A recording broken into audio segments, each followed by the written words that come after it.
생활 속 법률 히어로 이승우 변호사의 사건 파일.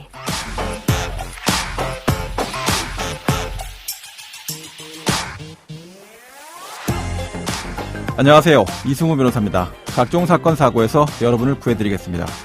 오늘 열어볼 사건 파일은 사무장 병원 사건입니다.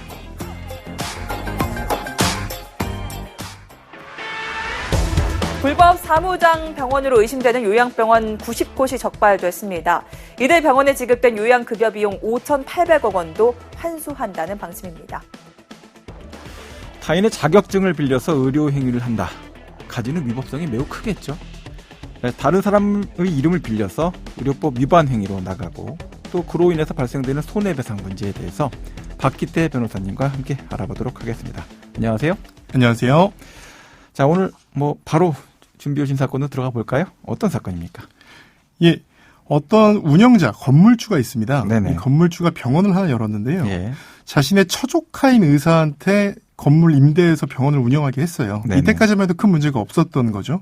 그런데 이제 자신의 아들이 의대생이었습니다. 예. 그래서 아들이 크면 의사를 해서 이 병원을 물려받게 한다 이런 생각을 가지고 있었습니다. 사전 포석을 하셨군요. 예. 네. 문제는 아들이 전문의 과정을 밟게 되고요. 이 처조카도 병원을 그만두게 된 겁니다. 아버님하고 이제 스케줄이 안 맞았군요. 예. 네네. 그럼 이제 몇 년간 여기가 비게 되는 겁니다. 예. 그래서 여기 임대를 주기도 애매하고 이래서 이런 마음에 의사를 고용해서 여기서 이제 병원을 차렸습니다. 네네.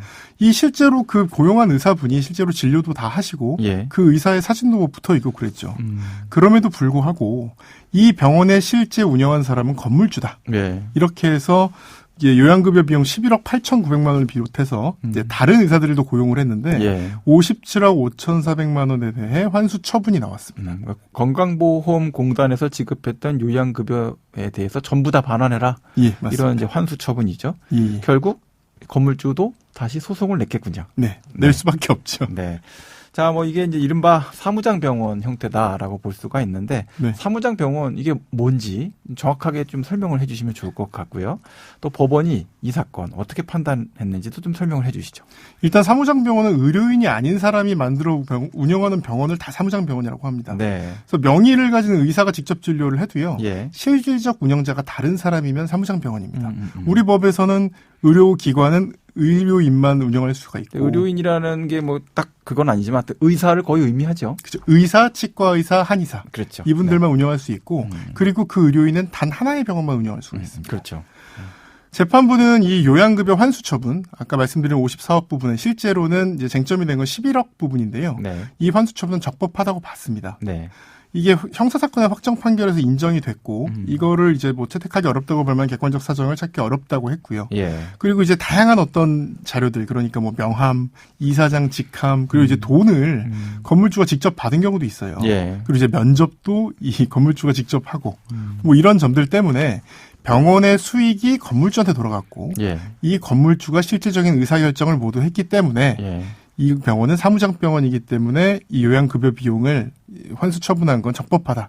예. 이렇게 이제 판단을 그렇게 됐다고 한다면 예. 요양급여 비용 57억 5,400만 원에 대한 환수 처분이었으니까 네네. 전액을 다 토해내라 네네. 판단이 나왔어야 될 것 같은데 예. 급여 비용 중에 11억 8,900만 원만 이제 부당 청구다라고 예. 결정됐다라고 했단 말이에요. 어떤 차이점이 생긴 겁니까? 이게 뭐냐면 이 건물주분이 의사를 한 사람만 고용해서 병원을 운영했던 게 아니라 네. 이 의사가 나간다 그러면 또 다른 의사를 또 뽑아서 또 운영을 시키고 ABCD가 있었군요. 네, 그렇게 여러 명을 운영을 했는데 시효 문제도 있고 그다음에 입증 문제도 있고 해서 검찰이 기소를 안 한 의사들이 있습니다. 이 부분은 환수 처분을 내리지 않고 환수 처분을 결과적으로는 11억 부분에 대해서만 하게 된 거거든요. 그러니까 개인 병원의 경우에는 이제 그 명의를 사용하고 있는 의사가 언제부터 언제까지 했느냐에 따라서 기간을 다 쪼개서 보고 있잖아요. 사실상 그건 다른 의료기관이 되는 네, 다른 의료기관을 보고 있으니까 네. 결국 이제 그 중에 이제 처벌될 수 있는 형사처벌이 가능했던 그 부분에 대해서만 요양급여 비용을 환수해라라고 하는 형태로 이제 정리가 됐다라고 볼 수 있겠군요. 그걸 이제 법원이 적법하다고 본 거고요. 네네.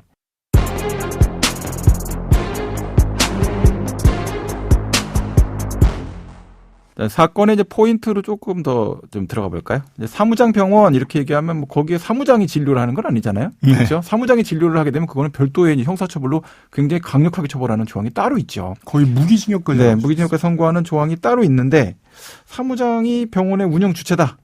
의사는 있는데 네. 왜 이렇게 문제가 되는 건지 또 궁금하시는 분이 있을 거고요. 청취자분들 중에서 그럼 사무장 병원으로 판단되면 도대체 어떻게 처벌되는 거야? 라는 거 이제 궁금하신 또 청취자분들이 계실 것 같아요. 설명해 주시죠. 예. 이게 뭐가 문제인지 좀 이용자 입장에서 애매할 수도 있어요. 네. 이 공단 입장에서는 손해라고 해도 그 이상은 없다고 생각할 수 있는데요. 네네. 아까 말씀드렸던 의료법에서 의료인만 의료기관을 운영할 수 있고 예. 또 여러 개의 의료기관을 운영할 수 없게 규정한 이유가 있는 겁니다. 네네. 우리나라에서 의료는 공공성이 큰 영역이고요. 영리를 전적으로 추구하면 제대로 된 의료 행위가 이루어지지 않고 예. 의료 질서가 무너진다. 네. 이렇게 보는 게 우리나라 의료법이거든요. 네, 현재까지 그 입장이죠. 영리병원을 허용하지 않는 예, 이와 맞습니다. 같은 논리에 서 있죠. 네. 근데 사무장 병원은 대부분 영리 추구를 위해서 운영이 돼요. 예. 사실 사무장 병원이 실제로 일어난 이유가 뭐냐면 돈이 없기 때문이거든요. 그렇죠. 의사가 처음에 돼서 이제 의대를 졸업해서 나왔는데 이제 빚밖에 없죠. 그렇죠. 네. 빚 가지고 운영할 수 있는 한계가 있습니다. 근데 사무장 병원 중에 요양병원이 많다고 하는 게 요양병원을 지으려면 굉장히 큰 시설이 필요하거든요. 맞아요. 이 시설 돈을 댈 수 있는 사무장이 실제로 운영을 하고 의사를 고용하는 경우들이 많이 나오는 겁니다. 네네. 근데 이렇게 되면 비윤리적이거나 불법적이거나 뭐 환자에게 손해가 되는 일들이 자꾸 발생을 하고요. 또 사무장은 의료인이 아니라서 책임을 지지 않아요. 그렇습니다. 네. 사무장 병원이 있으면 사무장 병원, 그 병원 자체, 예. 그리고 사무장, 예. 의사 셋 다 이제 이 손해배상 이 주체가 되죠. 예. 환수를 다 해야 되거든요. 네. 그런데 대부분 이런 경우는 예. 사무장분은 뭐 해외로 도피하거나 아니면 그냥 뭐 못한다고 하거나 파산 선고를 예, 받거나 이런 경우들이 굉장히 많습니다. 그래서 실제로는 고용됐던 의사가 이걸 다 뒤집어 쓰는 경우들이 비일비재합니다. 예, 예. 그래서 처벌에 대해 말씀을 드리면 일단 우리 법은 사무장 병원의 경우 의료기관이 아니라고 봐요. 예. 그리고 의료기관이 아니기 때문에 의료기관인 것처럼 건보공단에서 돈을 받아낸다면 예. 이거는 그 자체로 사기라고 봅니다. 네. 그래서 형사처벌이 될 수 있어요. 그렇죠. 자, 그러면 오늘 사건에 담긴 법적 포인트를 한 줄로 정리하고 실제 법적 대응과 자문 이어가 보도록 하겠습니다.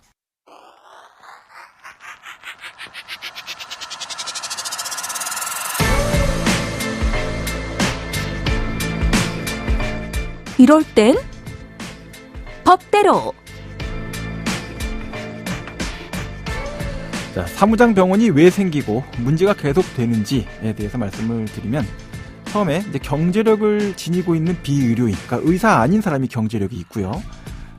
반면에 의료업계로 막 첫 발을 내딛는 의료인은 사실 경제적으로 공부밖에 안 했기 때문에 자립할 수 있는 것이 어려운 상태입니다. 거기에 의료 장비, 기기 이런 게 굉장히 비쌉니다. 그렇게 되다 보니까 의료기관 개설 초기에 소요되는 막대한 자본을 의료인 개인이 감당할 수가 없는 거죠. 이 점을 악용하게 되는 겁니다. 또 서로 필요에 의해서 결합을 하게 되는 거죠. 자, 이렇게 의료인과 공모해서 외형상의 요건을 구비한 의료기관을 이제 난립시키는 이런 문제가 사무장 병원으로 발생하게 됩니다.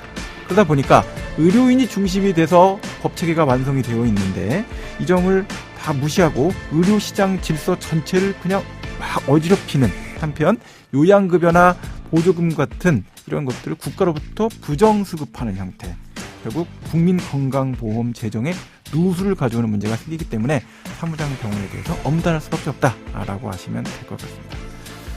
오늘 이제 우리가 사무장 병원 사건을 이제 다뤄봤는데요. 사무장 병원 문제 이용자들에게는 이제 어떤 피해를 줄 수 있는지에 대해서 좀 정리를 해서 마무리 좀 해주시죠. 네. 아까 말씀드렸듯이 사무장 병원은 영리를 너무 과도하게 추구해서 제대로 된 의료가 이루어지지 않을 가능성도 크고 예, 더 문제는 제대로 된 사후 처리나 보상을 못 받는다는 거예요. 그렇습니다. 이 병원 운영이 제대로 안 될 거 아닙니까? 그렇습니다. 그래서 사후 처리가 힘들고 또 이 환수 처분이라도 생기면 의사가 그걸 몇십억을 그냥 뒤집어 쓰는 경우가 많은데 네네. 이분에게 어떤 손해가 발생했다고 하더라도 손해배상을 제대로 못 받을 가능성이 높죠.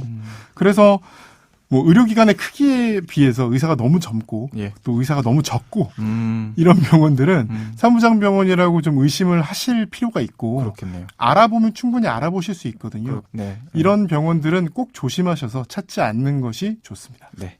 지금까지 박기태 변호사와 함께했습니다. 오늘 말씀 고맙습니다. 감사합니다. 생활 속 법률 히어로 이승우 변호사였습니다. 내일도 사건에서 여러분들을 구해드릴 사건 파일 함께 알겠습니다.